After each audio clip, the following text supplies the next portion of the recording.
The International Space Station is a large spacecraft in orbit around Earth. The space station is a unique science laboratory.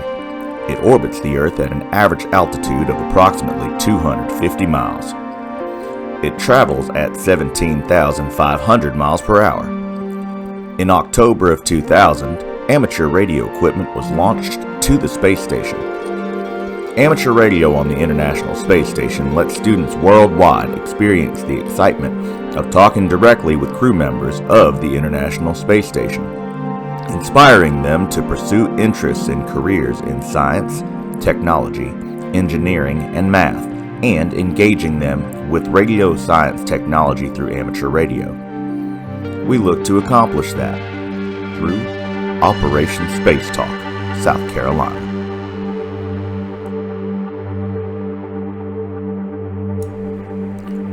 Brought to you by the following.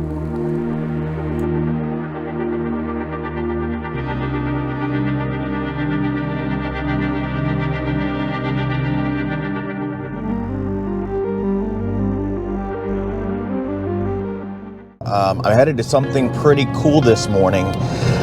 The Trident Amateur Radio Club that I'm a part of for ham radio is doing a contact for a middle school called Woodland Middle School, and really excited because the kids are going to talk to the astronauts during this contact. One of the coolest things about ham radio is that there aren't a ton of limits other than equipment as far as what you can do in the hobby. I got into it specifically for emergency communications, but ham radio is so vast that it can be used to communicate with the astronauts, and that's pretty cool. The Trident Amateur Radio Club has set up a contact with the astronauts on the ISS, so just imagine how much a kid will light up knowing that they're talking to a human in space. It's one of the things that got me really interested in furthering the hobby, so I'm really excited to see how the kids will react to this. And honestly, it's really cool for us adults that are still in the hobby and trying to find other things to do. I mostly work parks on the air and portable stations and emergency communications, so this is something that I don't get to play in as often. So I took the day off and I decided that I was going to go hang out with the radio club and some kids to see if we can't talk to some astronauts.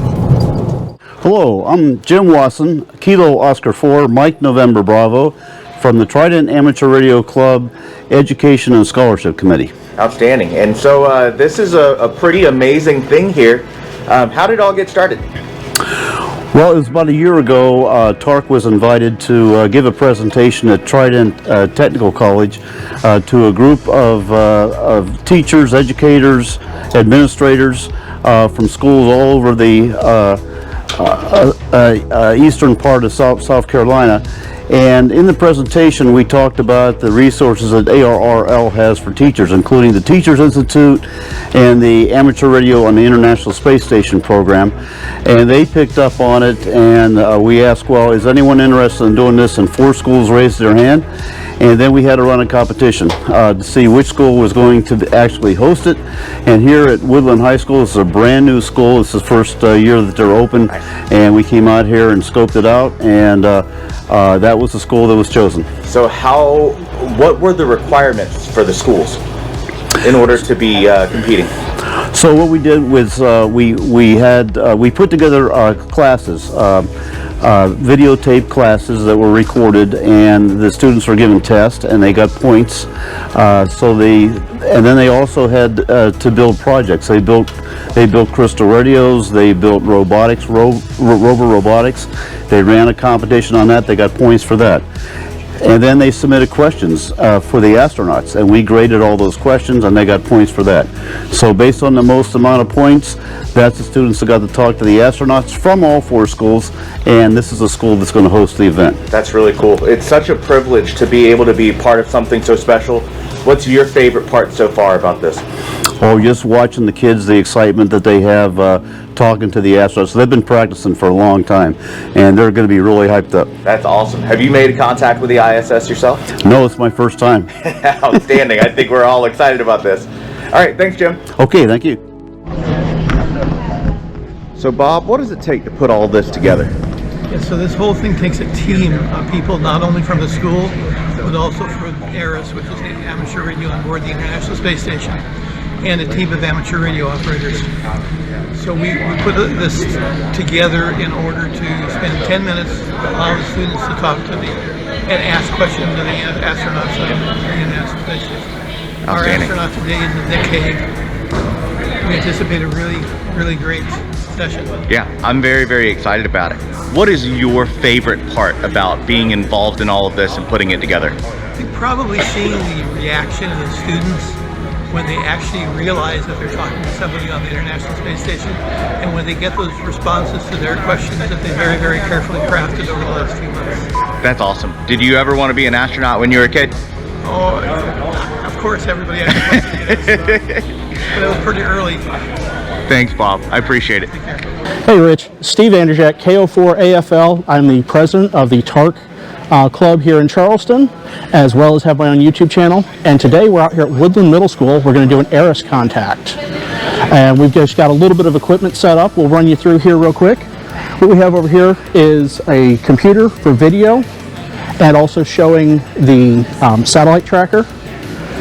And then because we need multiple radios, just in case we have a failure, we've got two 9700s going into a soundboard to pull all of the audio from the radios. And because the school wants to hear everything, we're running out of that soundboard into their soundboard over here,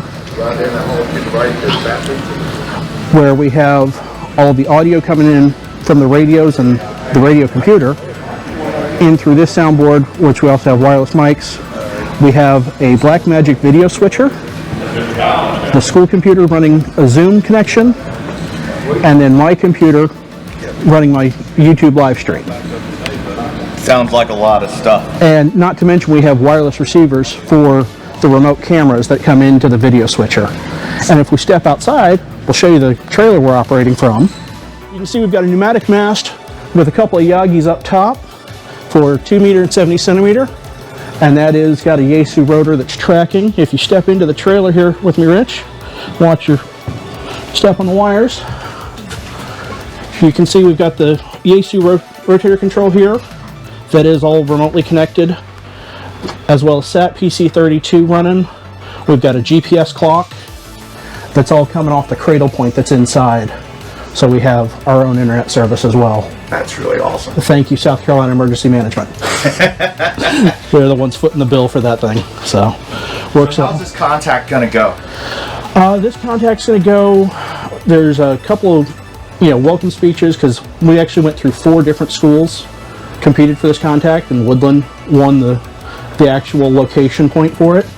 The school's running a Zoom where they're bringing in the other 8th grades from the other schools, and they'll have the Zoom come in, they'll have welcomes. There's I think 3 or 4 videos from astronauts, and then about 11:22, 11:25, we'll start making the contact with the astronauts, and we have, I believe, 30 students lined up. That's awesome. We only have about 8 to 10 minutes in the pass, so the students are going to be in pairs. One's going to ask the question, the other's going to say over. Nice. So they all get to talk to the astronauts. But yeah, we'll have that, and like I said, it's live streamed on my YouTube, KO4AFL Ham Radio. That's awesome. So have you ever made a contact with the ISS yourself? I have not made a contact with the ISS, but I have made a contact off the repeater of the ISS. Actually from the Bojangles over there on North Red, I was in the drive-thru and got a guy early in the morning that was in Chicago off that repeater. That's awesome. And what's your most exciting piece about this whole thing? Everything. This one, just hearing the students talk to an astronaut. I got to watch the live stream, and actually I heard the downlink when York County had their contact earlier this year, but actually being involved with it is just, it's a rush. It's almost as good as jumping out of an airplane and making contacts. Almost. Almost. Thanks. So, Thank you, Rich. Appreciate it. Anytime. T-minus 10, 9, 8, 7, 6, 5, 3, 2, 1, 0, and liftoff of Space Shuttle Atlantis on a mission to build, resupply, and to do research on the International Space Station. Ever since I was little, I'd look up at the night sky and wonder what was out there. So there was always this deep fascination with space and the unknown and wanting to discover new things. But it was really in the Air Force when I got introduced to flight test and working on complex machinery and having to do new things that it hadn't done before. That really sung to the inner engineer in me. All right. Ms. Rose, who are you and what do you do? My name is Pam Rode. I am an 8th grade teacher at Woodland Middle School in Dorchester, South Carolina. Outstanding. How long have you been with the middle school? This is my first year actually at Woodland Middle School. I do have 17 years of experience. Outstanding. So this is a lot of stuff going on right now and it's very, very exciting. What is your role in putting together the Space Talk? So as the teacher, we began in July with a conference, lesson planning. How could we get the lessons to integrate with South Carolina state standards? I handled paperwork from permission slips to the bus permission slips to field trip for 160 students. So a lot of paperwork and management, just making sure we stay on schedule so that we were ready for today. Absolutely. What was the hardest part in putting all of this together? I would say the hardest part was all the paperwork that came with it. Permission slips for this and permission slips for that. That was the hardest part because the kids loved it. So there was no need for much motivation on my part. Outstanding.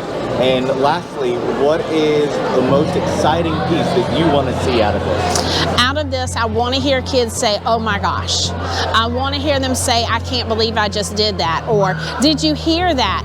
And the best thing would be for them to say, I'm going to look at that and see if that's something in my future that I would like to do. Absolutely. Well, thank you, ma'am. I appreciate it. Thank you. These shirts right here were designed by the students. Take my badge off. They were designed by the students at the 4 schools, and this was the one that we picked with the logo. That's awesome. Okay. Yeah, so Rich, what we have here is the SARCNET Mach 1, or Mod 1, and it's just a worm gear motor here and here for azimuth and elevation. And it's all powered by an Arduino sketch with an ESP32 for Wi-Fi. And that's running off of the computer back at the desk that is showing the actual satellite track. So we've got this one tracking the ISS as well, so the students in here can see what the antenna is doing, because the antenna outside is the one that's actually our contact antenna. Makes sense. It's better than radiating the students right here. And getting through a brick wall may not work too well. No, not at all. Not at all. That's right. So tell me about your channel. It started out as just kind of doing random hobby things and turned into a lot more of the overlanding off-road. That's how I got all mixed up with Swamp Fox Overland. So, yeah. So when Rich kind of reached out to me about this event, going on at the local high school, talk to, something as crazy as the International Space Station, which is hundreds of miles above us, I couldn't turn it down. It was just a super unique experience, and I'm really excited. So what do you expect to learn? I expect to learn? Honestly, I'm not sure. I know they brought out some extra equipment so that they can kind of attempt to extend the amount of time or the window that we have to be able to talk to the ISS. So maybe learn a little bit about what that difference is between that equipment and kind of what Rich would have inside of his truck, the things that we've thrown up on our trips in the past. Because I'm sure there's a lot more that goes into it. Absolutely. Thanks, sir. Yes.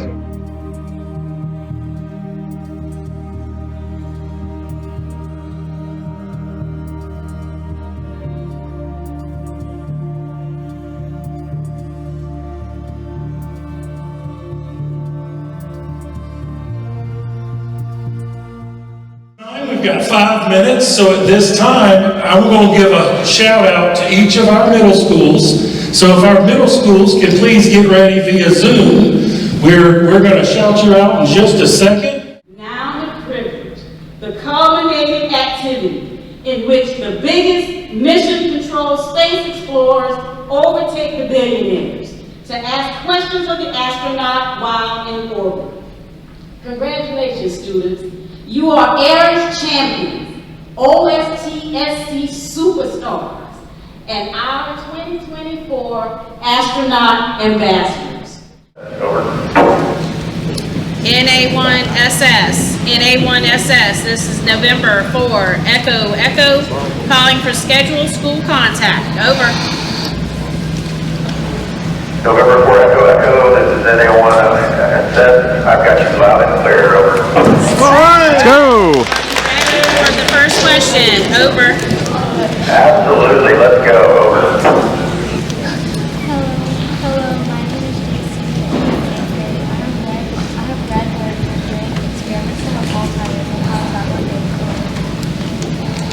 JT, it's going great. We actually just finished an experiment up here called H-bond. We were using stem cells from patients with Parkinson's in order to create a model and test new drugs for inflammation and see how microgravity works. We haven't got the results yet, but we're waiting. Over.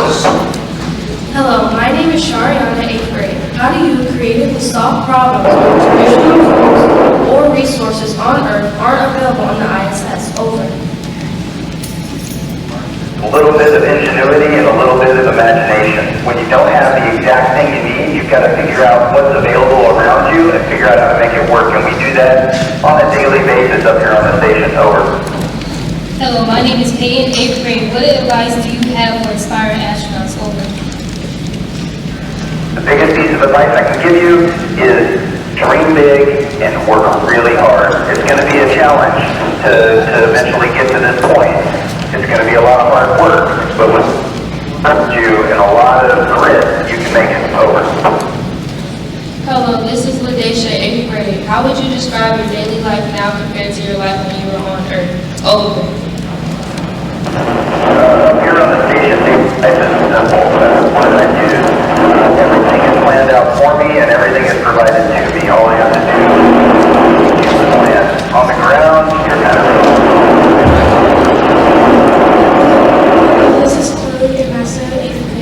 What are the subjects people normally think would be on spacecraft? Now, one of the things that comes to mind is exercise equipment. In space, you float, so why would you need to exercise? But it's so important because after we get done with our mission and have to land back on Earth, we still need strong bones and strong muscles to take care of ourselves. So, hello, this is Jocelyn and Chantel, 8th grade. What experiments have you done in space so far that have had different results on Earth? Oh my. Everything we do up here has different results because we're in microgravity. Everything floats. And so when we take away gravity, we get to see things that we can't do on the ground, like watch water flow just because it adheres to surfaces. Over. Hello, this is Kimani and Michelle. What unique skills or knowledge did you gain from your training that surprised you the most? Over.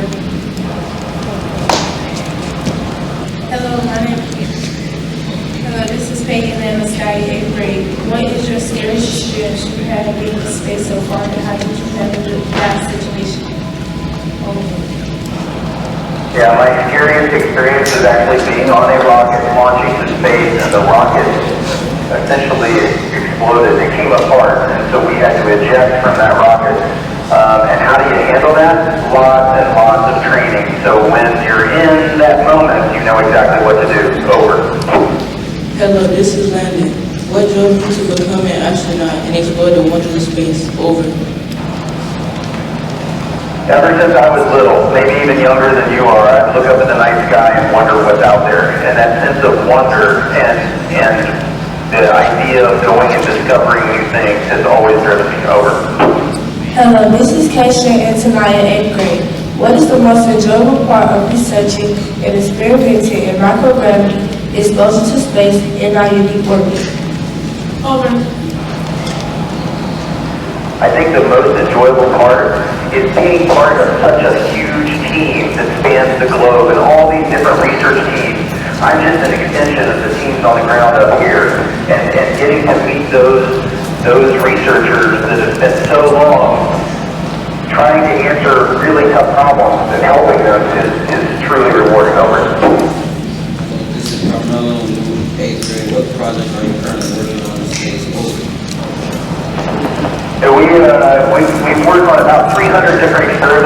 course of our 6 months up here, the biggest project we're working on right now is actually packing up a Dragon spacecraft full of experimental samples to return to Earth so the scientists can continue to study on the ground. Over. Hello, we are Michaela and are in grade 8. Is there a place on board the space station where the astronauts go to protect themselves from radiation on space?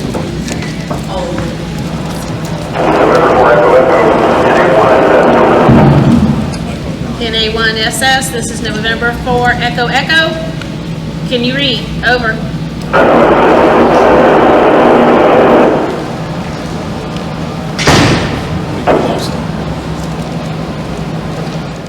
Thank you, students. Thank you, winners. We really appreciate it. You are all winners. Everyone that participated won today. You did something that no one in your family, and maybe not even you again, will ever do. So you are all winners. Give yourselves a round of applause. We thank you all for your patience and for joining us as we close out this momentous event, but we could not leave without recognizing our whole school. There was a competition. There were points that had to be earned, and you all earned the most points. So today we say that Operation Space Talk SC recognizes Woodland Middle School as the inaugural host school to participate in a groundbreaking conversation with an astronaut in orbit during Operation Space Talk SC 2024, powered by ARIS as of today. Thank you all for letting us intrude on your space, but don't be yet. We also would like to say thank you to one of our excellent, marvelous educators that helped us with this project, and we will have an award from all of them. But in particular today, because you're at the host school, we want to say to Ms. Pamela Grove, you pioneered the implementation of the pilot Operation Space Talk. Such expertise, great achievements, your innovation and your power pushed us forward to this marvelous day, and we want to thank you so much for what you've done. And then our final certificate for the day, our acknowledgement goes to the Rocket Man. And we'd like to take this opportunity to thank Mr. Fred Wilson for joining us today, for giving us sticks, for giving us pool noodles, for giving us tires, for giving us wire, for giving us PVC pipes, all those things to create marvelous rovers for our competition. So Mr. Wilson, we can't pay you $1 million, but we hope this will mean so much because you meant so much to us in creating this project brand new from scratch for South Carolina. Thank you so much. We thank you all again for joining us. This has been most marvelous, a wonderful way to go into the holidays, hopefully. But we also have some treats for everyone as a thank you for joining us today. Hopefully you like a little sugar. It's not bad, but we hope you enjoy it as a thank you for joining us today. Again, thank you, and I believe Mr. Kennedy, who signed off for it, will consider us signed off. Thank you so much. Over. So, what did you think? I thought this was awesome. Yep. I was saying to my cousin, who is the president of the Ronald E. McNair Committee, that the kids don't really understand the magnitude of the experience that they're having today. It is so great to know that we have the technology to speak to the astronauts while they're in space, and the knowledge and experiences they're experiencing now they can take with them forever. Absolutely. What about you? This is a fantastic experience. I think this has been an eye-opener. I think that this is the beginning of greater things to come. Absolutely. And ma'am? So this has been so wonderful to have the opportunity for our youth to have this experience. So many would love to have this experience, and you all made it happen for them today. As she stated, some of them may not understand the magnitude, but they're going to look back later in life and just be in awe of, I did that, I started that, I was a part of that, and just share that history with their family members, friends, individuals who they'll meet in the future. So this has been great. And we are so pleased that Dr. Hickson, Mr. Fred invited us down to be a part of this experience. Cool. And Dr. Hickson? All right. What about so, you? Yes, as the superintendent of Florence School District 3, I'm just excited that our students have had the opportunity to participate in this ARIS project. It's a momentous experience for them, and it's one of those opportunities that they will never, ever forget. That's so, really awesome. Thank you. We have the pleasure of having a cousin who was an astronaut, Dr. McNair. Is that Dr. McNair? So we are just so thrilled that our youth are having some of the experiences that he had. That's awesome. He worked hard, and we worked on keeping his legacy going in the community. I'm representing him today. And I wish I had that quote. That's a quote. I wish I had his. Dr. Ronald McNair's legacy was alive and well. As a native of South Carolina, he still inspires youngsters to explore in space through his drive and perseverance. He performed experiments that are responsible for Cinema 360 motion picture filming. Sadly, we lost him on the Space Shuttle Challenger's last flight to space. His legacy lives on. Well, that was honestly epic, right? I think that as a kid, you gravitate to certain things, and when I was a kid, I wanted to be an astronaut. Like, that was something that was really high on my list. So the fact that I didn't make it, I think that it's really cool that we got to witness kids talking to them, and honestly, that's such a cool thing for a kid to look back on. And something that the adults had said was that they didn't necessarily think that the kids would be really pumped up about it right now. Some of them could be, but the fact of the matter is, you'll look back at that later on and say, you know what, that was really cool. Or maybe they'll tell the story really nonchalantly and say, man, someone else is like, dude, you talked to an astronaut on the International Space Station, that's really cool. I hope that these kids really enjoy what was created for them in order to talk to these astronauts. It's a really, really great thing for enrichment, and it's something that not even 1% of kids get to do. So really, really excited that I could be a part of this, and thank you to ARIS and the Trident Amateur Radio Club for putting this together and allowing me to be a part. That's really, really awesome. Dr. McNair once said, before you can make a dream come true, you must first have one. This project fueled all of us differently. For the youth, it captivated wonder and curiosity. The possibility to talk to someone in space, a great unknown. For the educators, a chance to help their students learn something in such a way that no one else could teach. To give them the experience of a lifetime. And, for the ham radio operators, the endless pursuit for a contact that eludes the most of us. And the chance to help someone else enjoy it and see it live. Like any community, we live through each other. Through the joy of experiences. Through the love of learning. Through the excitement of wonder. And we all got to live this momentous experience together. That's the best part. We get to all remember this moment forever, and every time we look at the sky, we remember the story. Thank you to ARIS for helping us be a part of this, and thank you to these folks for all the hard work.